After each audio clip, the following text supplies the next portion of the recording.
Hello, how are you? Fine? Well, welcome to the video. Today we're going to deal with the contents of Unit 5 of the book of the masterclass. And well, in this unit you are going to work with tenses. Yes, you're going to work with the different tenses to express mainly the past time. Okay, so we're going to start with the basic tense to express past, which is the past simple.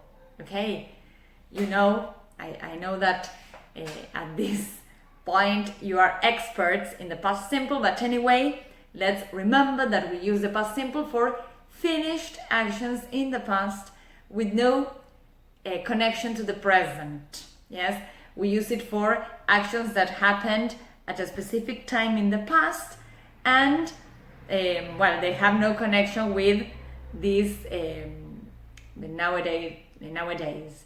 So for example, I went to Mexico in 2000. Yes, it's something that happened at that time, finished, and that's all. So that is the simple past. Then you're going to work with the past continuous. You know that the past continuous expresses a progressive action in the past. Yes, for example, I was working in an office when Paul had the accident. Yes, it was a progressive action. It was in that period. I also use the past continuous for that to mark that interruption in an action. For example, I was cooking when the phone rang.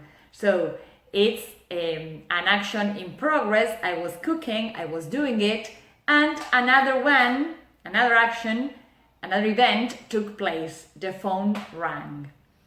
Then I use it also to show that one action started before the other. If I tell you, when Jack arrived, we were already having dinner, it means that we started to have dinner before he arrived. And when he arrived, we were in the middle of that action, of the dinner.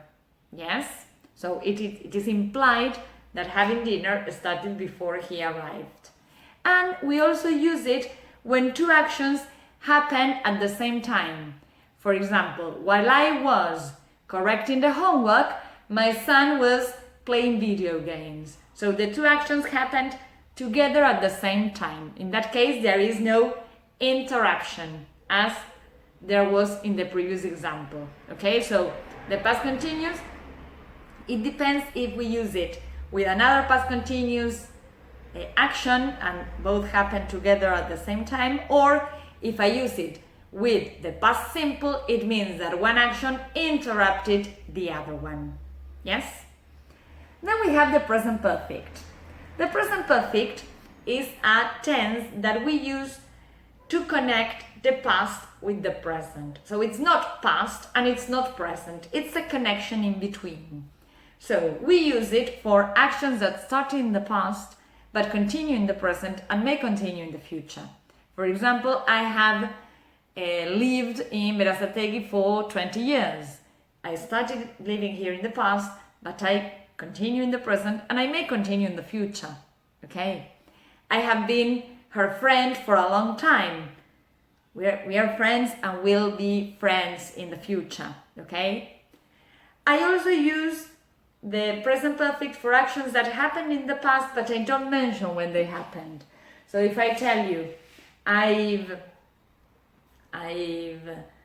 seen that film, yes, it happened in the past, but I don't mention when, so I use the present perfect. We also use the present perfect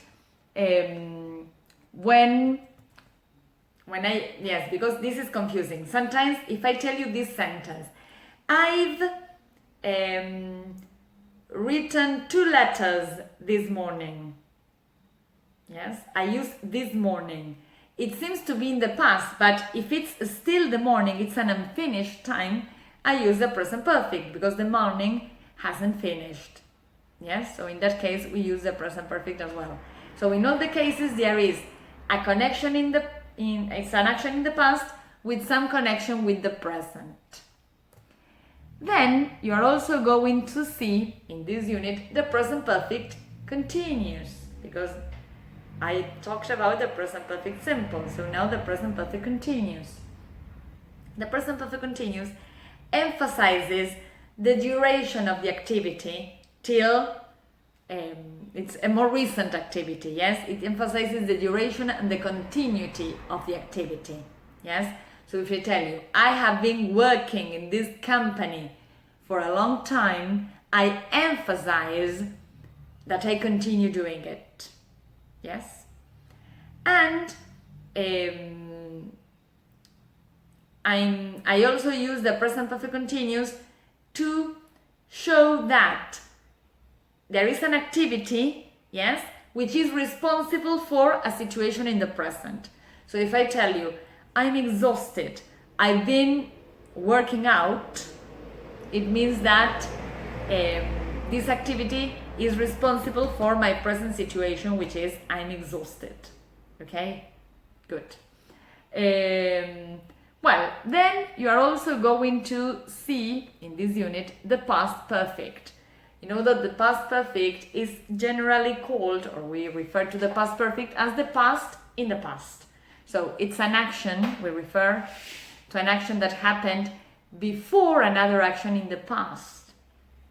If I tell you, when he arrived, I had already had dinner. It means that when he arrived, I had already eaten. Yes, I wasn't eating anymore. Yes, so having dinner finished and happened before he arrived.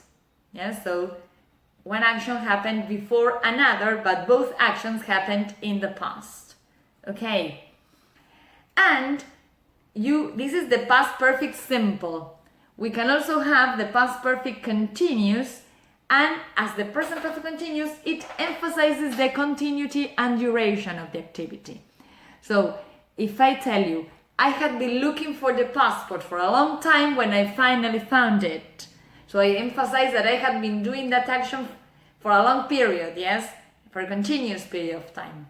I had been looking for the passport and then I found it. Yes, it emphasizes the duration, that the action was still happening when I found it. Okay, so you know all these tenses, you have studied these tenses before. The only problem here is that you're going to have all the tenses together and mixed and combined, and you have to be able to identify when to use one or the other. Okay, that is related to tenses. And then, speaking also about the past, you're going to see participle clauses. Participle clauses. Participle clauses are sentences that include these clauses, and they can be present participle clauses, is when they use a verb with the ing.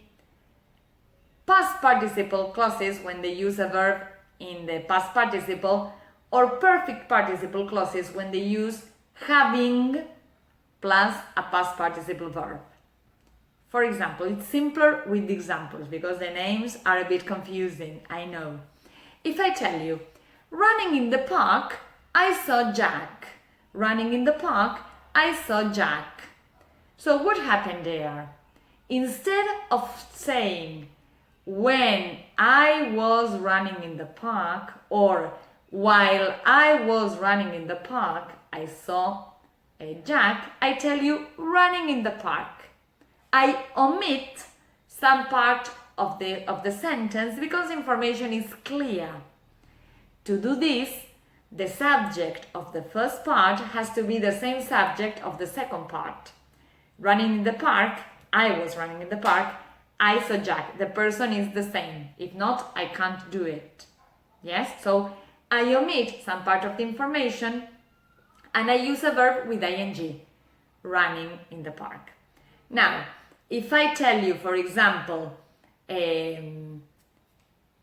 having studied a lot, I passed the test. Having studied a lot, I passed the test.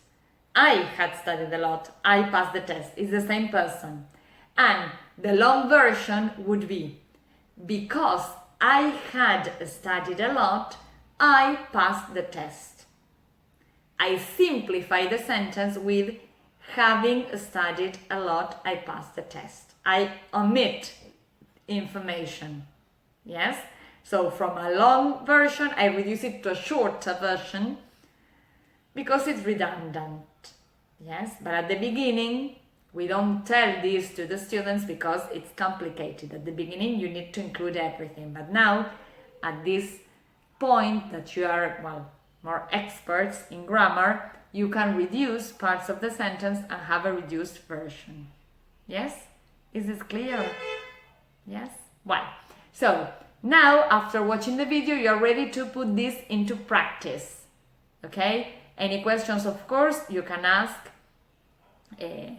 us, yes, all the time, but it's something that you know, but well, now you're going to see it all together. That is the only difference. Well, I hope it's been useful. If not, you can write to me and ask me any questions you have. Okay? Well, see you in the next video. Bye bye.